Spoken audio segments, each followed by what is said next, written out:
반갑습니다. 2학년 도예계 이용재입니다. 자, 독해를 하다 보면 이런 생각이 들 때가 있어요. 지문을 많이 풀고 문제를 많이 풀면 독해가 늘어나겠지. 이런 생각을 갖고 계시는 분들이 계시는데 실질적인 전략이 없이 단순히 양만 늘리는 것으로 실력의 신장을 원하시는 것은 사실 어려울 수 있습니다. 특히나 출제 기관에서 문제를 어떻게 내는지에 대한 정확한 분석이 없다면 여러분이 생각했던 것보다 훨씬 더 많은 시간이 걸릴 수도 있는데요.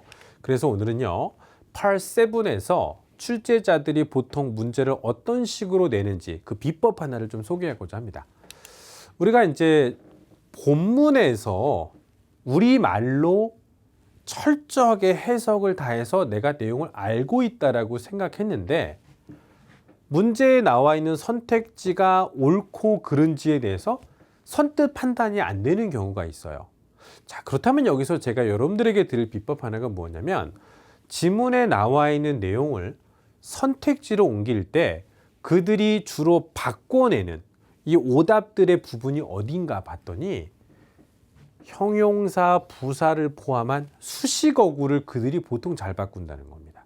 그러니까 주어, 동사 등의 명사, 동사를 바꾸는 것보다는 형용사나 부사, 그리고 전치사구 등 이런 부분에서 본문과 선택지를 바꿔놓는 케이스가 많다는 얘기죠. 예를 들어서 지금 이 본문에 나와 있는 내용을 보면요. 이 본문의 대상은 U라는 사람인데 이 사람은 누구냐면 고객이 아니라 잠재적인 신규 고객이에요. 그러니까 고객이 될지도 모르는 사람인 거죠. 커스터머가 중요한 게 아니라 potential new, 이 형용사구가 중요하다는 겁니다. 그래서 잠재 고객으로서 이용하시면, 우리 서비스를 이용하시면 10%를 드리겠다는 겁니다. 혜택을요. 근데 이걸 보고 나서 업체가 이 사람에게 서비스를 제공해 왔습니다. in the past, 과거에. 형용사 이 부분을 전치사구를 통해서 오답으로 처리하고 있는 거 맞습니까?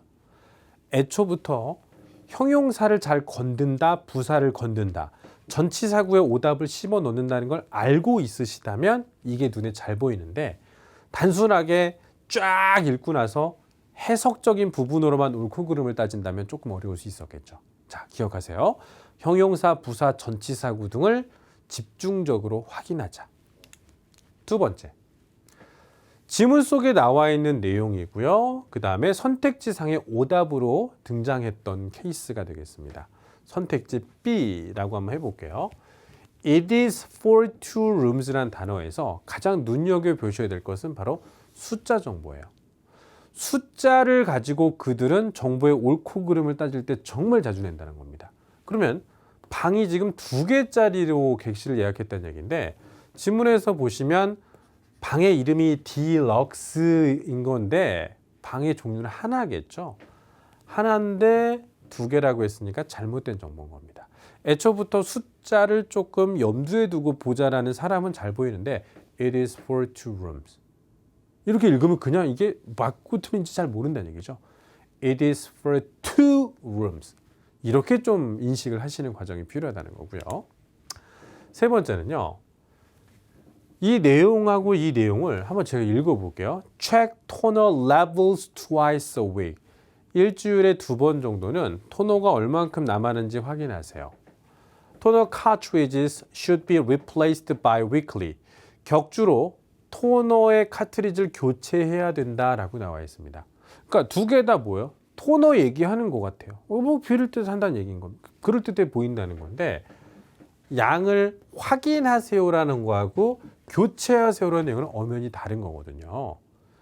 그러니까 소재는 그대로 유지한 상태에서 그 단어의 행위를 바꾸는 내용으로 그들이 보통 잘 내고 있다는 거고요. 여기서도 by weekly도 사실 격주로잖아요. 이건 일주일에 2번이잖아요. 이것도 사실 좀 잘못된 부분이기도 있겠죠. 그래서 그러니까 topic이라고 하죠. toner cartridges란 단어가 하나의 소재였다면 그 밖에 있는 동사나 수식어구 여부 등을 확인해 보자는 겁니다. 그런 걸 교묘하게 바꾸고 있다는 거죠. 어떻습니까? 단순하게 지문에 대한 해석적 이해가 정답을 고르는 것으로 이어지지 않을 수도 있다는 것을 보여드렸습니다. 철저하게 출제 기관에 대해서 연구하셔야 돼요. 2학년 토익에서 그러한 부분들을 여러분들에게 전달해 드리도록 하겠습니다. 지금까지 이용진이었습니다.